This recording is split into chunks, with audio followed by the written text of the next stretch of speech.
Welcome, Chairman Frank. Welcome, everybody. I'm Mike Oreskes. In a minute, Allison Smale sits down, we will begin.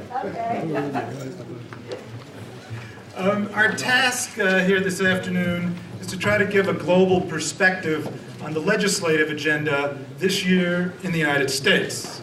Now, as far as I know, this is the only panel at Davos that is specifically focused on the legislative agenda in any one country. So for all the talk about the changing world, and no doubt it is changing, there's still something specifically important about what happens in the United States and what happens in Congress. And of course, when I used to live here in Europe, and before, when I had Allison Smale's job as editor of the International Herald Tribune, Europeans always used to ask me, well, when do I get to vote in American elections?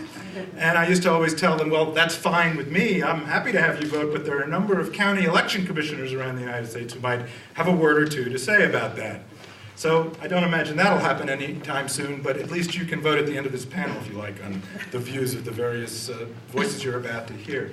Now, the framers of the United States Constitution, when they invented the U.S. government, and really was an invention, envisioned the United States Congress as the first branch of government, the place where all the issues and the pressures and demands of society would come together and be resolved, or not.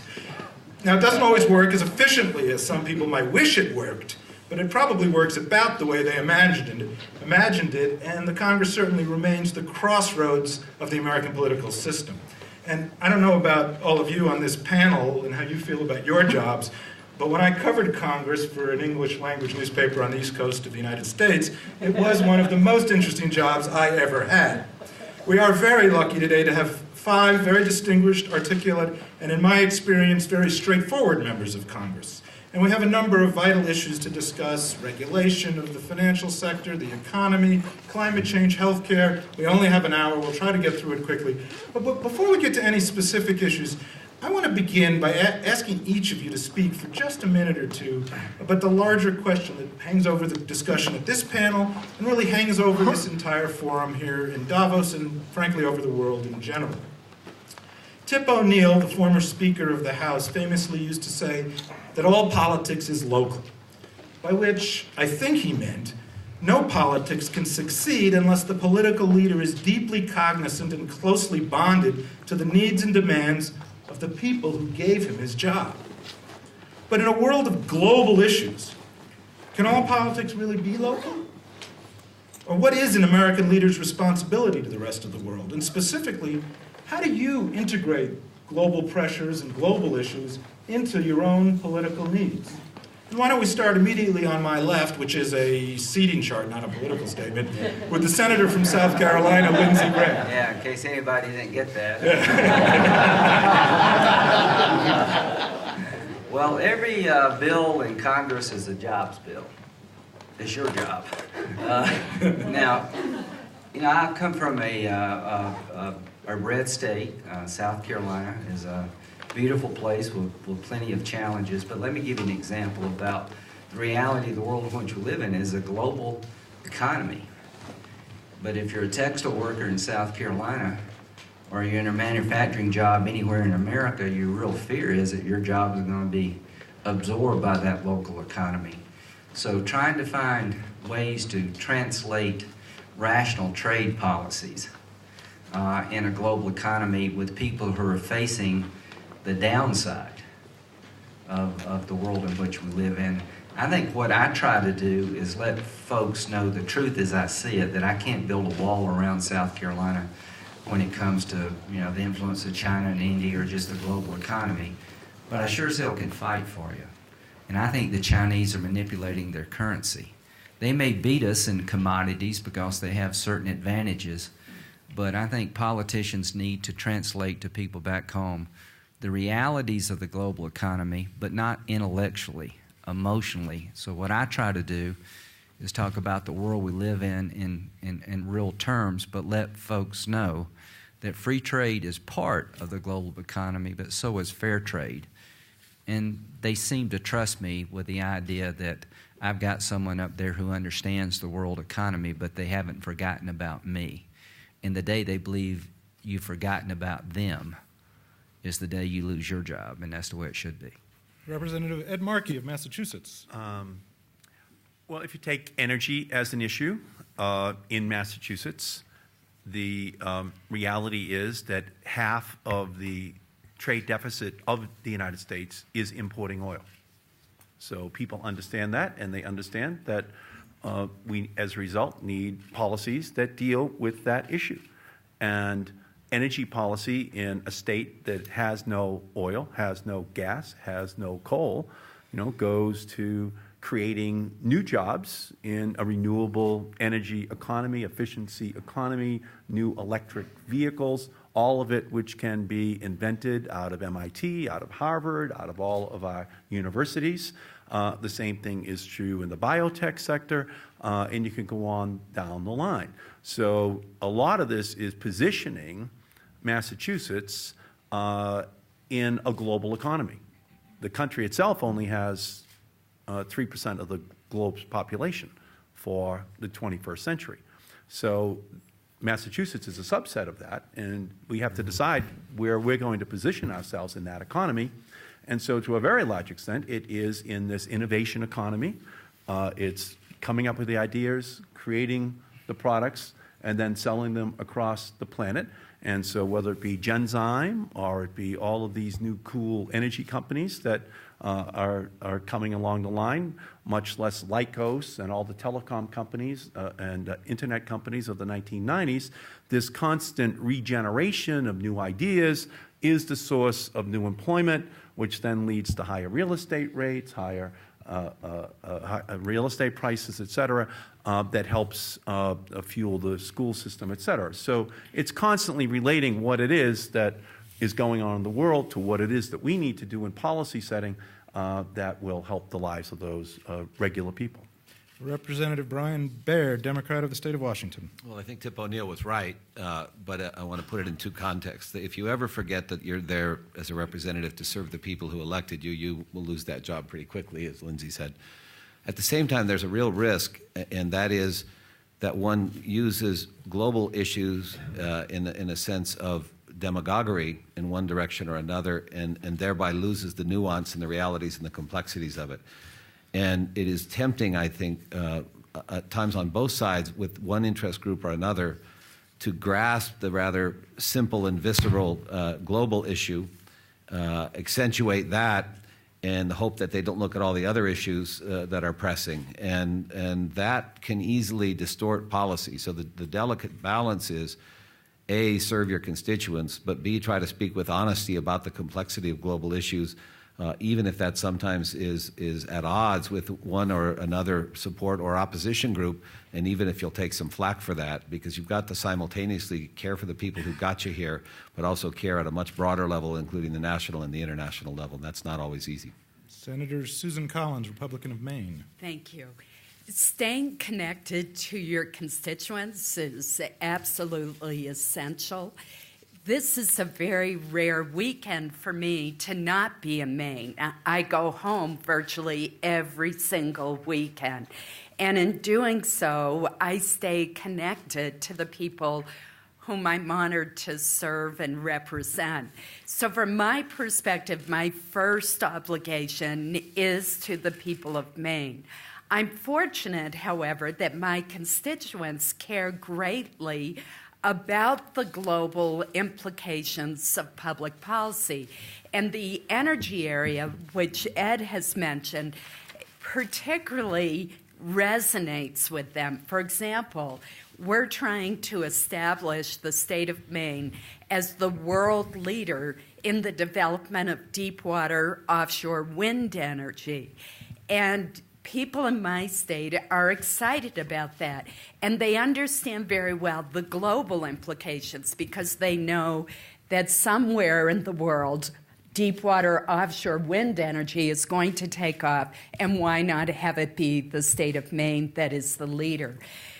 Similarly, since we are in the midst of two wars, people in my state where we have a very high level of veterans among our population and a high level of those who are serving, particularly National Guard members, those issues are still very much on people's minds.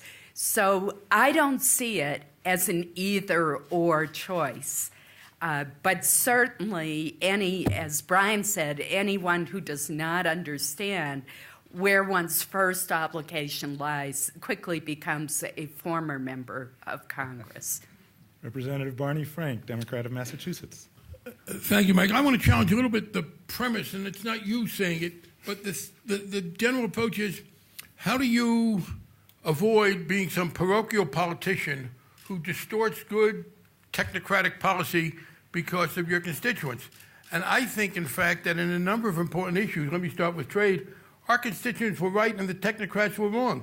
There's a great British political philosopher named A.D. Lindsey, or there was, he's dead a long time, and his theory of democracy was the shoe-pinching argument, that one of the arguments for democracy was only the people who wear the shoes knew where they pinched.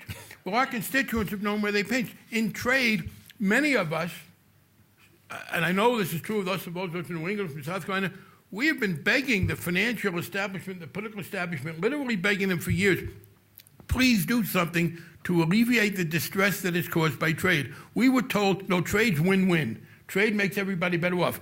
And it is often between countries, but decisions are made within countries. And there was a refusal to acknowledge the pain that was being inflicted on some, that there were two effects of trade, an overall gain in GDP and a change in the distribution. And for us, since we're better off at high-end stuff, to the lower-end people being hurt. And the result of them not listening to us is that trade's now dead in America. You couldn't get a trade bill through the Congress. You could if 10 years ago they had begun to work with us and genuinely alleviate things. Secondly, I will tell you that, and this is the area where I work the closest, and I'm trying very hard to do financial regulation in a coordinated way, but as between the experts, the business community, and a lot of the economists, and my constituents who were suspicious, they were right and the experts were wrong about what the banks were doing. I got to tell you, there was, to the extent that constituents in my district thought maybe this derivative stuff was contributing to higher energy prices, wasn't the best thing, they were more right than not. And now I'm going to give it, and I will say this, and I have one advantage in the area of my greatest legislative responsibility. In financial regulation, clearly international cooperation is in our interest in the parochial sense, because we want to put in tough rules, and we can't have tough rules in one country. You know, Lenin might have been able to put socialism in one country, but tough bank regulation in one country ain't going to happen, so because we will lose people. But I mean, the last point where I think the constituency is ready, and it may go counter to the received wisdom, and that is, we hear a lot about people saying, oh, America, the dollar shouldn't be the reserve currency of the world. I'll set that one aside. The Pentagon shouldn't be the reserve military of the world. I am tired of us spending hundreds and hundreds of billions of dollars so no other country in the world, with a few exceptions, has to do much militarily. We're in a terrible bind in America. We have a deficit to reduce, and we have needs that have to be met, short-term in terms of job stimulation, longer-term in terms of quality of life. The only way we can do that in a sensible way, in my judgment, is to begin to substantially reduce America's military commitments worldwide. You can't cut the defense budget and maintain those commitments. And I know what's going to happen. I'm going to be told this is, isolationism, et cetera. I reject that. I want to do a lot of economic cooperation. But I think a number of Americans are skeptical of the extent to which we are so heavily engaged in protecting everybody from everything, even though we can't do it effectively. So I would just say that the public is not simply a reality that we have to deal with. It is often a very good measure of whether policies are ultimately right or wrong. Which I think brings us directly to the first issue I'd like to grapple with. Davos, as many of you have been coming here for many years know, has always been a place where warring parties came together to try to solve their differences to make peace. We had Mandela and de Klerk meeting here. We had Shimon Peres and Yasser Arafat. And today, we were treated to the global banking industry and Barney Frank. Chairman Frank, chairman of the House committee that deals with these regulatory financial issues, tell us what you told the bankers this morning and what they told you, and whether what they told you makes any difference. Yes and no. Those in the financial community, one of the things that point to make is, of course, we're talking about financial institutions, not just banks. Right. I mean, Goldman Sachs may decide next week not to be a bank if we make certain changes, but there will be no less, that will not get them out of regulation. So that they made was a good point. To the extent that the large financial institutions tell us that we shouldn't regulate, we ignore them. To the extent that they accept the need for regulation and are ready to work with us to make proposals about how best to do it, that will work well. I'll give you an example, and this is evolving today. The question of banning proprietary trading by banks, in this case technical banks, which we're going to go ahead with, which Paul Volcker talked about, which the committee I chair had given the regulators the power to go forward. Very important suggestions being made by Lord Adair Turner of the FSA. I've spoken to Mark Carney of the Canadian Bank and others. The notion is that you get at proprietary trading not so much by a sharp line of either or, but by a volume of more or less, because there's a certain amount that has to be done to keep things going. So the answer is, I believe that the major financial institutions understand that regulation is coming, that it's in their interest to give us the kind of advice we need so we can do it in the best way. And the best way includes a tough way, but a smart way. And the other good thing is that there is, I think, a strong movement, and it was helped today. The European Union, the United Kingdom, Japan, Canada, the U.S., all the major players work in the finance economy, working together. I think this has been very helpful, and that the financial industry understands tough regulation is coming, and it can be done thoughtfully, and it will be done in a way. There's no overall sovereignty. There's nobody to impose a bank tax. But a lot of us will be doing bank taxes. You don't need to have it all one, and you can't have it all one because there is no sovereignty to impose it from above. But it will be done in a coordinated manner so that you won't have this regulatory arbitrage or people in our country saying we're being put at a disadvantage vis-a-vis others. So I'm actually very encouraged on that one. And as I said, on that one, for me, the interests of my local constituents and the international reinforce, which is tough regulation, sufficiently coordinated so it doesn't create those regulatory arbitrages. Before we move off this issue, Senator Graham, Senator Collins, is there a Republican point of view that's going to become an important factor in this? Well, I introduced a regulatory reform bill a year ago.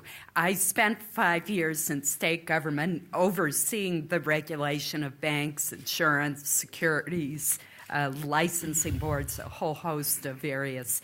And I believe we did have a complete failure of regulation. I think part of it was that the tools weren't in place, but I think part of it was that the regulators, as Barney has implied, did not use tools that they did have. I believe that the most important regulatory reform that we could implement, however, would be a board of regulators, a council of regulators that would be responsible for identifying systemic risk to our system and identifying regulatory black holes. Inevitably, no matter how skilled the reform legislation may be, there will be a new risky product or process that will emerge. And we need a regulatory system that is flexible enough to spot the influence of derivatives that fell through the cracks, that were regulated neither as a banking product nor as an insurance product. So, yield for 30 seconds? If I could just finish just one quick point. So, because I know what yielding to Barney is like. And she's not even in the House. And people say the House and the Senate don't know each other. I want to agree with her. Just to pick this up, to answer your question, Republicans as well as Democrats agree that the system failed and that we need regulatory form. Whether we'll be able to come together in the end, I hope so. I just want to point out the council that Senator Collins called for is in the House bill. Yes. And that passed the House, and a similar version, I believe, is being agreed on in the Senate. The only thing I would say is we also empower the regulators to do the new stuff, because not only will a new evasive product, there are people now, very smart, highly paid people, figuring out the next loophole. And we did give the regulators, we hope, enough to be able to deal with it. So I just wanted to agree completely. Okay, let me do 2 pieces of housekeeping. First, I will be coming to you in the audience shortly for questions, so if you have a question, try to signal. I believe we have some microphones. Do we have microphones? Yes, we have microphones. We'll get them to you so we won't waste time waiting for you to get the microphone. We'll continue up here for a little while. Second piece of housekeeping, parliamentary rules are not in effect. Feel free to jump in. You guys have to live with each other, so, you can decide those rules. Let me turn to another global issue that clearly is both very timely and in some ways maybe raises some of the same kind of challenges as the financial regulation issues, and that's climate change. President Obama, in his speech to the Congress on Wednesday night, said that nuclear power and offshore drilling have to be part of an overall climate change, overall energy policy, an energy policy designed to reduce carbon emissions. That was widely seen as a concession to you, Senator Graham. So let me start with Congressman Markey to say, you have long been an opponent of nuclear power, although also a proponent of clean energy and curbing of carbon use. Is this a concession that now has to be made in order to achieve a climate change protocol that will work? Well, the bill that passed the House, the Waxman-Markey bill, actually was endorsed by the Nuclear Energy Institute, the nuclear industry of the United States. When you put a cap on carbon, when you're moving towards a low-carbon economy, that benefits the nuclear industry. They're a no-carbon source of electrical generating capacity. In addition, we also had a green bank of $75 billion that the nuclear industry could apply to for low-interest loans in new nuclear technologies. In addition, as you know, the ban on drilling off of the coastline of the United States was lifted 2 years ago. So there is no ban right now. And so in addition to the Edison Electric Institute endorsing the bill, in addition to many of the major industries in America endorsing the bill, the steel workers, aluminum workers, communications workers, and others. We've tried to build a coalition that will be able to sustain the question of whether or not we are helping or hurting American industry. Now, over on the Senate side, Lindsey is leading the effort to construct a coalition that can get 60 votes over there. And he is doing a brilliant job working with John Kerry and Senator Lieberman to accomplish that goal. And so, we are actually looking forward to him as the leader completing the legislation over there. And he and I have been talking all along, and we had a couple of good conversations today, towards the final completion of legislation. But I don't think that our goals are inconsistent. It's to protect the American economy, make us the global leader in new energy technologies, reduce the amount of pollution by 2% per year over the next 40 years or so, while backing out imported oil and protecting the public health of our country. And I think we agree on the larger goals. We can sit down and work out the details and accomplish all of it, because it cannot happen if we do not have bipartisan support and business support for the legislation. So I'm looking forward, actually, to working with Lindsey. Senator Graham, are the pieces falling into place for important energy legislation? Well, one, I'd like to acknowledge Susan Collins is on I think it's a cap and dividend bill. She has been involved in global climate change long before I came along. I've never voted for any legislation yet. The reason I jumped in is because I see a wonderful opportunity to do a couple noble things. America's running out of time to solve a lot of her problems, and 70% of our oil comes from overseas, and a lot of it comes from people who are using the money for bad purposes. And that resonates at home. So I'm talking in South Carolina, all politics is local. Now's a wonderful opportunity to break our dependency on foreign oil. And nuclear power in my state we're the most pro-nuclear state in the nation. We have more nuclear power per capita than any state in the nation. I think you can't So be... then how come South Carolina doesn't like France? We love France. Come to France and spend money in South Carolina. From France, come to South Carolina and spend money. But I make a joke at the French expense, and they probably make some at mine, but it's not really, it makes the point. What percentage of the French power comes from the nuclear industry? 82. Surely we can be as bold as the French. Everybody laughs. So I'm here to publicly thank the French government and the French nuclear industry for proving to people in South Carolina and other places that nuclear power has a responsible place in power production. And you really can't replace these coal-fired plants with wind and solar. Nuclear is part of the climate change solution. And from my point of view, if you want to create jobs in America, it's energy independence, guys, and I think you all agree. It's building the transmission lines. It's building the nuclear power plants. It's redesigning our cars, our homes, and our office buildings to be more energy efficient. That's where America is going to create jobs that will never go to China. And we got a magic opportunity here to create jobs, become energy independent, and yes, clean up the air. The reason we're talking about the president's speech, because it was different. The truth is, Ed, the nuclear piece in the bill is not going to get us 60 votes, but I do appreciate what you said here today.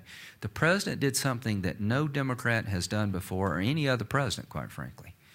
He talked about nuclear power, offshore drilling, and clean air in that order. That's where America's at. And he said, you could disagree with me about the phenomenon of global warming. And everybody on our side pretty much does. I do believe that greenhouse gases are contributing to the heating of the earth. How much, I don't know. But he said, why don't you join with me to provide the next generation of Americans cleaner air and purer water? And in the process, let's create jobs. That, to me, resonates. The president, I appreciate what he did. He made our ability to put a bill together much more likely by that State of the Union speech, and I appreciate what he did. It was a significant change. Okay. I'm going to come to the audience in a moment. Before I do... I want to just... Oh, please. Yes, Congressman. One brief thought on that. You know, a lot of the discussion has been the lack of passage of a bill that has a cap-and-trade element in it. I'm rather skeptical that we're going to pass a cap-and-trade bill through the Congress. I could be wrong, but I think it's pretty improbable. That doesn't mean, however, that the U.S. can't be seen as an active player in reducing CO2. Many local communities are already doing a tremendous amount. Many state governments are doing things. Many businesses are.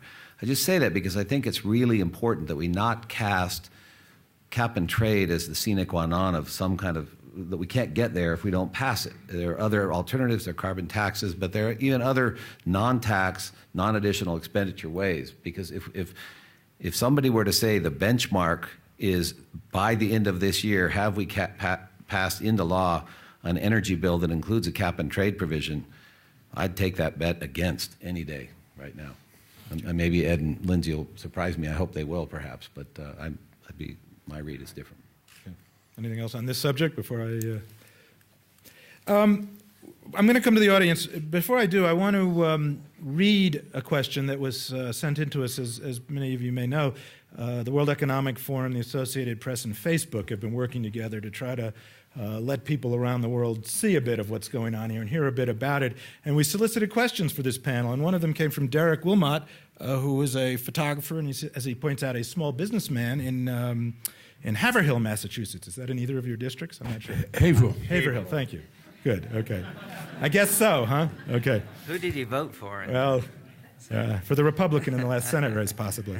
And he asks us, what role did the battle between Democrats and Republicans not supporting each other play in the downfall of the economy?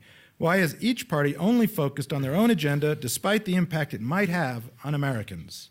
Maybe we can start with Congressman Baird, since you've announced you're retiring. So, well, there's no question in my mind there's too much partisan divide. It's been unfortunately exacerbated by the new media, not reduced. I think in a great shame, People are going to their own choice of radio or television and their own choice of internet bloggers. And instead of actually listening to what the other side does, we're listening only to people we agree with, and it's a destructive process. On top of that, to be perfectly blunt, both party leaderships, the Republicans mastered it in the House, they literally locked Democrats out of conference committees. The Democrats have not been much better. We haven't had great partners on the Republican side, but we're going to have to get past that. We're going to have to say, let's start with the points of agreement.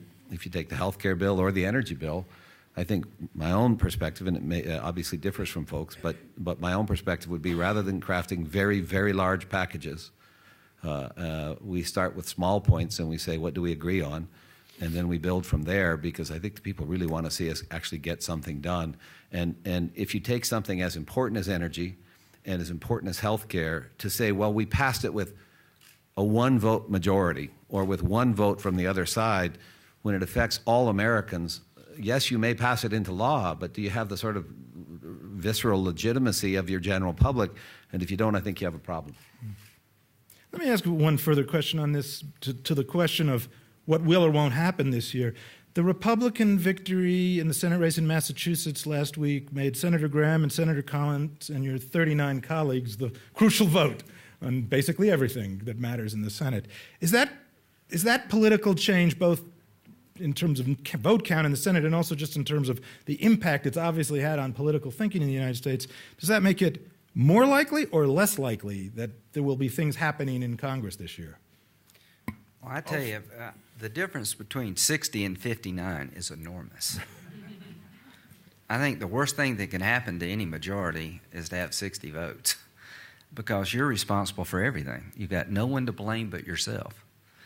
So I am glad Scott is coming, because he's going to give us a chance to start over on health care and get a more rational solution. And, you know, everybody can tell you what they think about Massachusetts election. I think it was just like, wow, I never saw that one coming. But now every Republican is potentially the 60th vote. So the Democratic colleagues can say, is there not one of you anywhere over there that would help us do A, B, or C? So I think it will create a sense of opportunity that wasn't there before, because Democrats are going to be required now more to look for that person or group of people. They were burned by the partisan approach to health care. They're not stupid, they're very smart, so they don't want to go down that road and have a partisan cap and trade fight. So I think in the long run it's going to help. And from my party's point of view, we don't believe we're the party of no, and I don't believe that. I'm trying to show you I'm not, but we better prove it. Congressman Frank.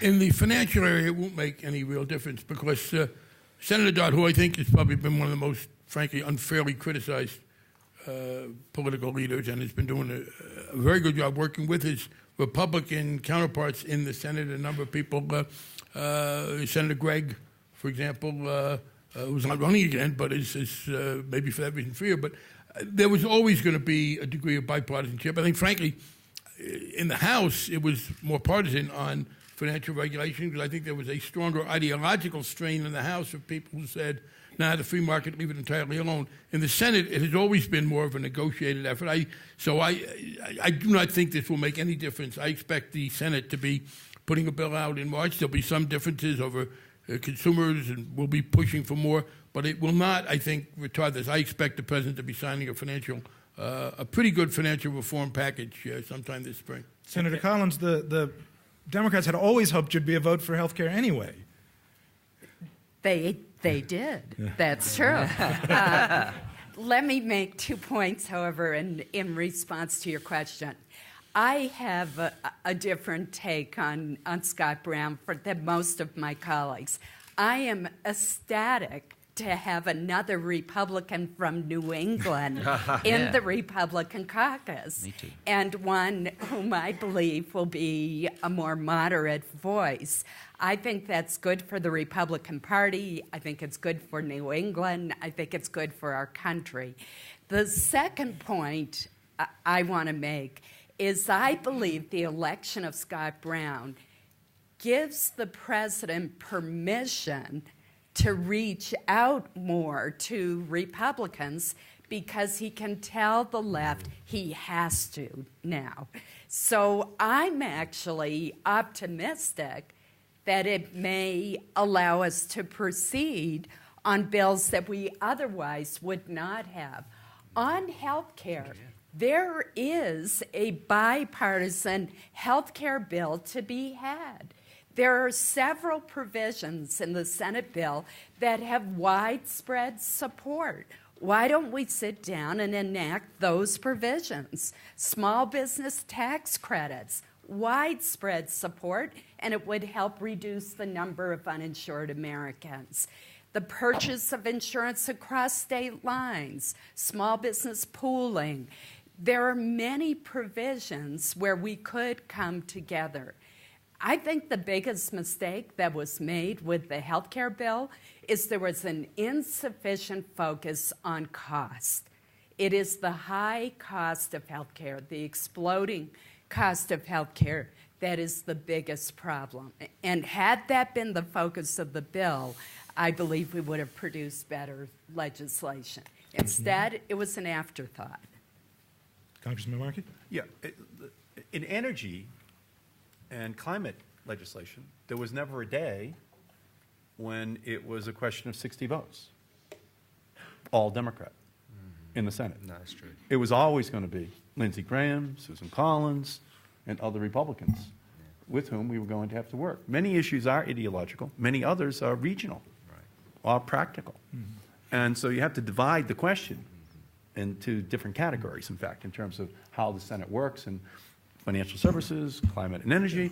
People have taken health care as if it was the model for everything, and it's really more of an outlier. It was an outlier, and it might have been a catalyst in the Massachusetts election, but we did not have a debate in Massachusetts about energy policy in the last month, or about how to regulate Wall Street, and another 100 issues that we could go down, none of which were raised. So I think that at the end of the day, we all realize that we have to work in a bipartisan fashion. And in answer to your question that came in from that gentleman, the reason that we kind of drove the price of a barrel of oil up to $144 a barrel, amongst other things, was a failure to regulate derivatives, or failure to regulate international markets, and secondly, that the Congress, on a bipartisan basis, could not pass laws to increase the fuel economy standards of the vehicles which we drive, so that we went from 20% imported oil in 1970 up to 60% imported oil as of 2 years ago. So that was bipartisan, however. And the same thing was true in terms of the absence of regulation in the financial marketplace. So a lot of the problems that were caused in our economy were related to energy and financial policies. But it wasn't because Democrats and Republicans were fighting each other. It's because some Democrats and some Republicans had more votes than some Democrats and some Republicans had to maintain policies on the book. And then when you come back, as a result, to solve the problem, it's going to take Democrats and Republicans in each one of these areas to identify the problem and then to put in place the preventative policies that will prevent a recurrence in each one of those areas. What Ed said is exactly right, but I do, on health care, there are clearly a lot of things that are attractive. One of the dilemmas we have is this. Some of the other things that are attractive are banning the pre-existing condition rules and some other things. The problem there, the dilemma is that it's hard to do some of those unless you broaden the base, and that becomes more controversial. Two other issues, though. One is on cost control. And Senator Collins is right. We ought to do something about cost control. But cost control is the classic issue in which everybody is in favor of cost control in general, and every particular cost control measure becomes very controversial. If we could pass a bill that said we reduce health care costs by X%, it would be unanimous. There is literally not a single way in which you try to do that that doesn't become very controversial. And the only other thing I would like to say about cost is this. And I understand cost was a problem. And I'm going to be Mr. One Note on this.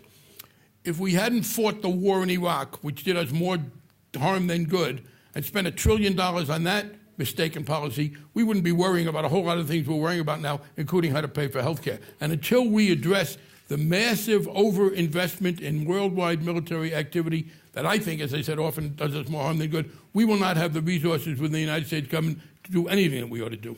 Let me take one element of this, on this cost control issue, and back to the partisanship issue. There were, in quite fact, in the House bill, a number of cost control measures.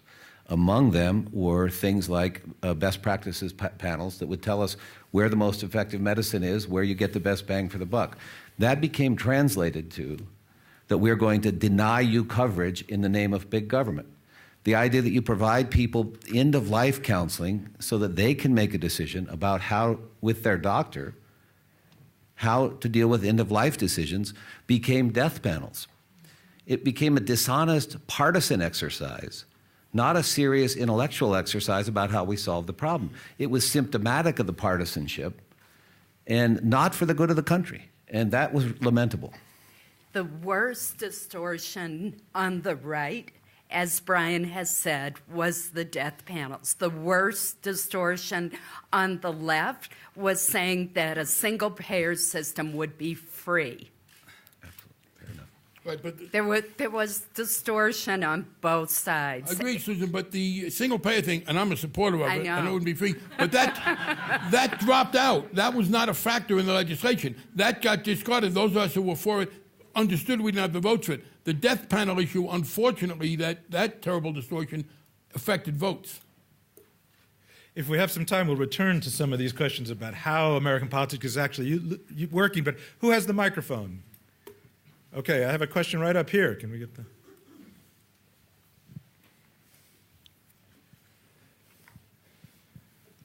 the... I'm Mike Johnston from the United States, and I'm with an investment management firm. Some of the talk here in Davos, rightly, has been on the Supreme Court decision that authorizes corporations and other institutions to be able to spend money on their issues, free speech issues. That looks as if, from the outside, it could really complicate your job, because it means that you're going to have to appeal not only for money for your campaigns, but that you're going to be faced with some very big bucks advertising and taking issue with some of the things that you think ought to be done. Is there anything, if I'm right, and if you do believe that's going to complicate your job, is there anything Congress can do to change that Supreme Court decision, or would it require a change in the Constitution? Congressman Baird, you want to start? If I could make one change in the United States Congress, it would be this: ban all political fundraising by any individual, provide matching public funds to anybody who exceeds a certain limit of signatures.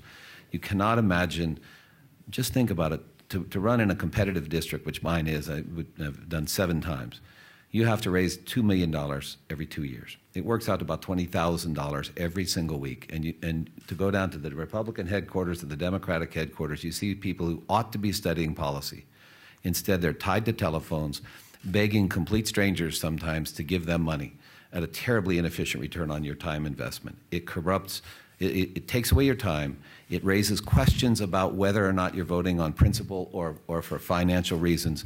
And doing away with that would do more to set our foreign policy straight, our fiscal policy straight. It would be the single best change. You'd have to amend the Constitution to achieve it. Can I say, by the way, the Supreme Court, first of all, I think it's a terrible decision as part of a terrible set of decisions. It is also, by the way, a great example of radical activism by ideological judges striking down dozens and dozens of state laws and national laws. The next time you hear a conservative say, we don't want the courts interfering with the popular will, remember this total hypocrisy, because what they did in that decision was to strike down well over 100 years of laws by every jurisdiction in America. Secondly, if you listen to the U.S. Supreme Court, free speech exists almost nowhere in the world except in the U.S., according to them, because they define the right to give money to candidates and to contribute as free speech. I don't think that's rational. In fact, some of my conservative friends, the only time they're for free speech is when it ain't free, because then when it means money, they're for censorship elsewhere.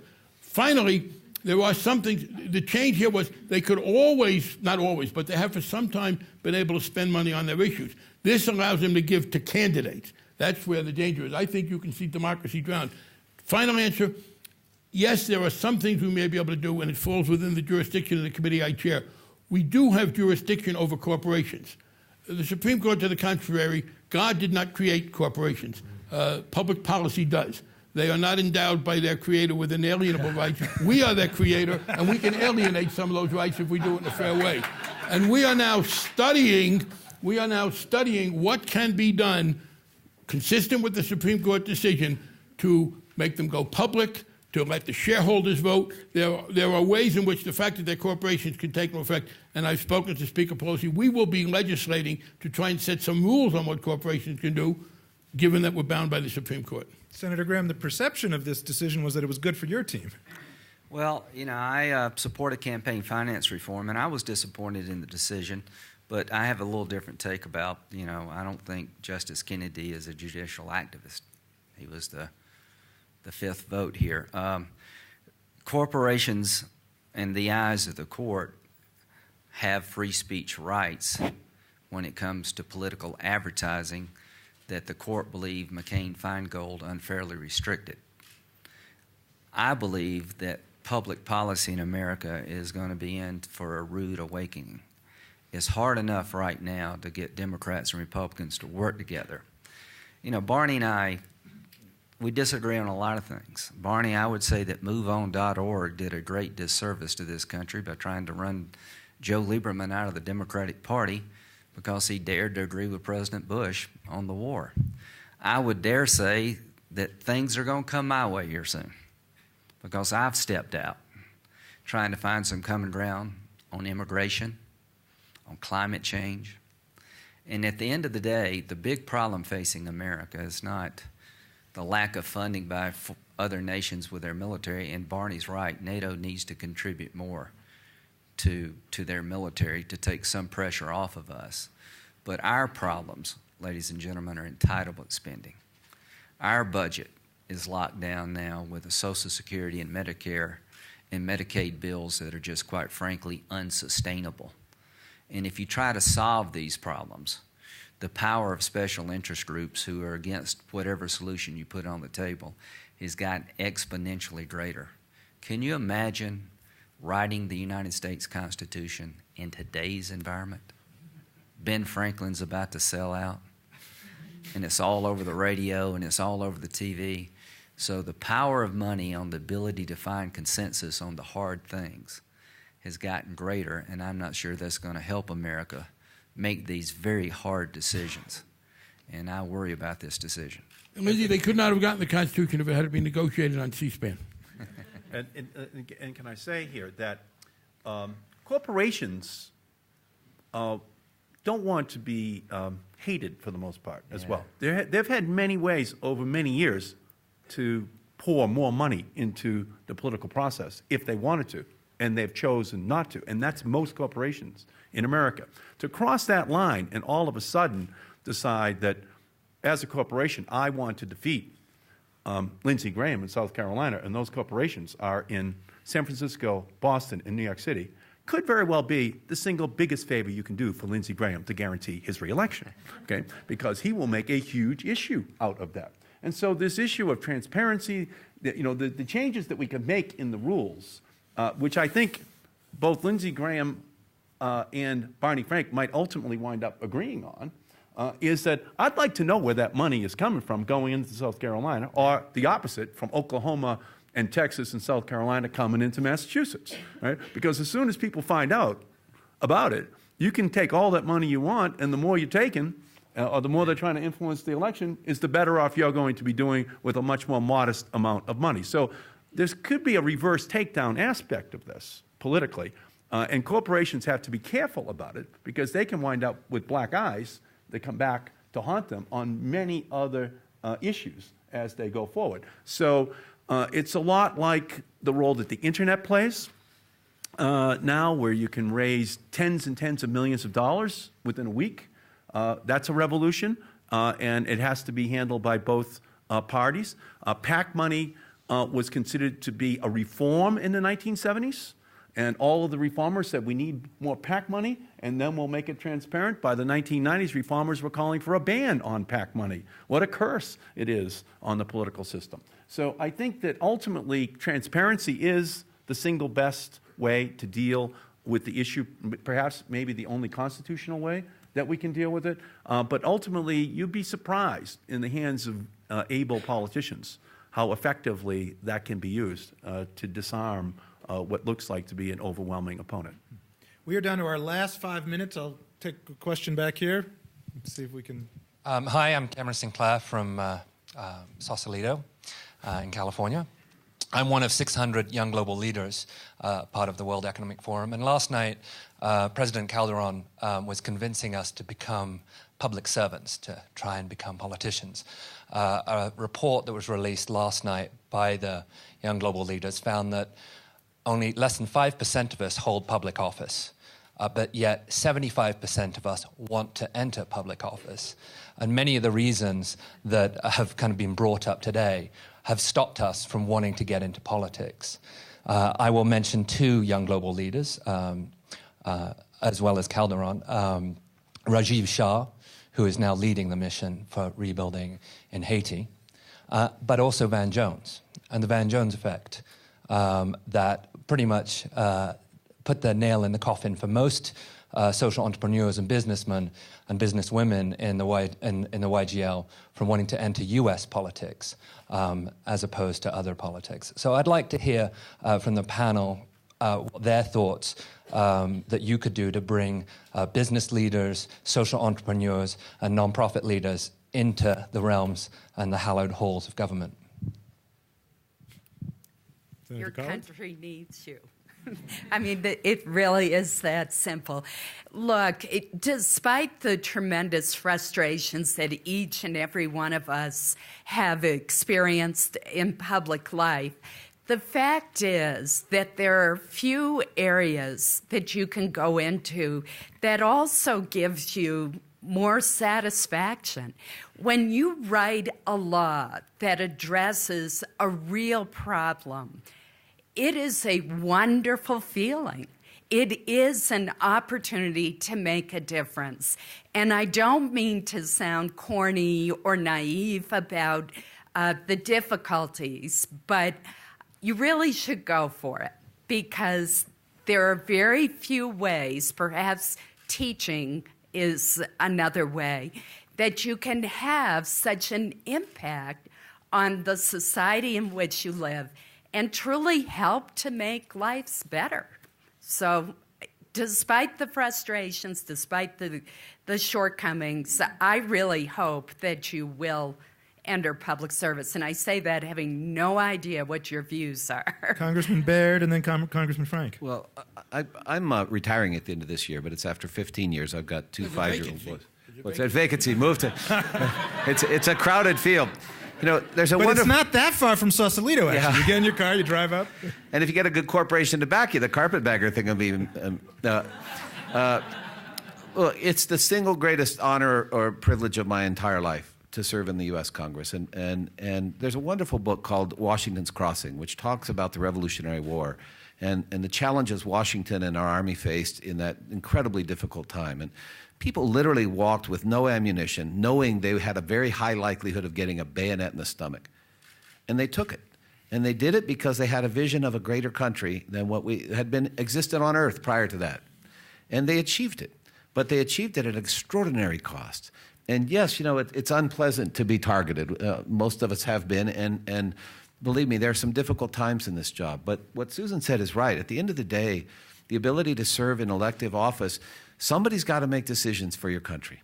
And somebody's got to make decisions for the world. And we desperately need young people to step forward. And hopefully when you do, learn from our mistakes. Step forward and say, I will do it differently. It won't all be perfect. You won't always succeed. There'll be awful moments. But there'll be moments that are sublime when you say, I stood for something and it made a difference. And that matters. 2 points. One, very practical.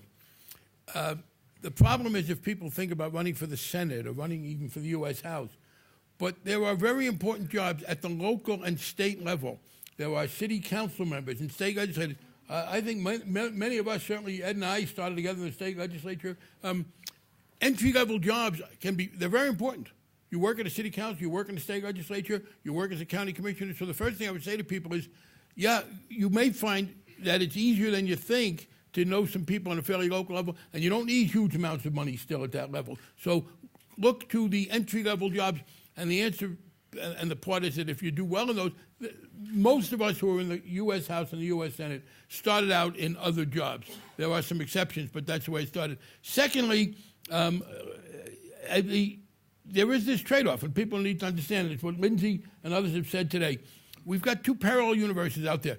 We have conservatives mostly listening to the media that they like, liberals on the internet, and the dilemma is that people think that everybody agrees with them because all that they hear is reinforcing. So when some of us try to work out compromises, we are accused of betraying unnecessarily because they don't believe us when we say, well, we don't have a majority for single payer. I wish we did. People who only talk to other people on the internet don't understand that. And now I'm told, there are a lot of people out there who want you to compromise, and I don't doubt that. But there's a funny thing, none of them have telephones because we never hear from them.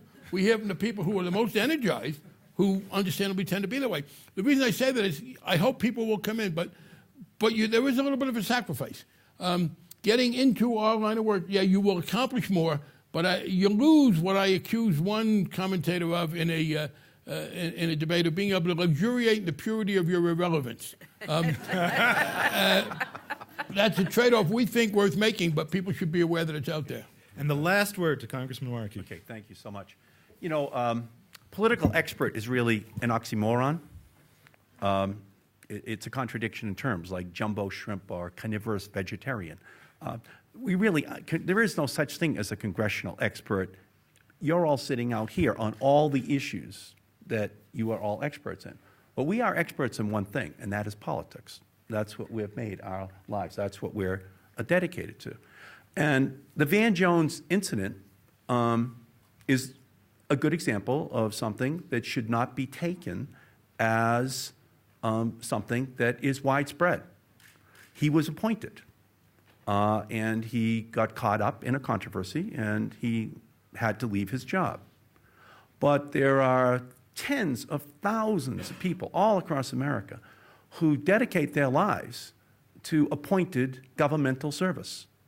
And if we don't have the best and brightest who accept those tens of thousands of jobs, then it undermines the overall ability for our country to ensure that we stay number one in the world, in our opinion, looking over our shoulders at number 2, 3, and 4 in the world. Now, if you're talking not about appointed, which was the Van Jones example, and you're talking about elected politics, most people lose. Most people who run ultimately lose. And so you have to be willing, before you're ready to win, you have to sit at home and say, am I ready to lose? Am I ready to have my mother know I ran for something and lost, even though I've never been a failure or given a wrong answer since kindergarten? Okay? Now, that's a big step to cross. And in politics, you also have to be willing to have people say, you couldn't have said something as stupid as what I just heard, and then have the gumption to come right back at them, okay? And to fight every day for the things that you believe in. But at the end of the day, we all feel it's worth it. When in my district, the American Revolution began in 1775 in Lexington, they were kind of ticked off at the government. And they were saying no taxation without representation. They weren't talking about a king. They weren't talking about a president. They weren't talking about a prime minister. They wanted their own member of parliament, and the British wouldn't give it to them. They were willing to fight over that. And the least that we should be able to do is to have the best and the brightest of this generation saying they're willing to serve in appointed positions. They're willing to run for office in order to ensure that and maintain that level of commitment to excellence is maintained. Very rarely achieved. It's an elusive quality, but it should be what we're trying to accomplish. And so I would urge every one of those people who last night thought about and then dismissed public service in any of its forms as being worthy of their talents to reconsider, because whatever problems exist out there will not be solved unless those very people in that room are willing at some point in their lives to make a commitment to serving at some level, as Barney said, from selectmen through planning board up through Congress or senator, because that's the only way that ultimately the work of all the people in every country is going to be accomplished. Can I have just one caveat, something we'll all agree on? That when you decide to run against someone other than us. And of course, if you do seek public office and do really well, you might get invited to a panel here at Davos. My thanks to all of you very much. We are out of time.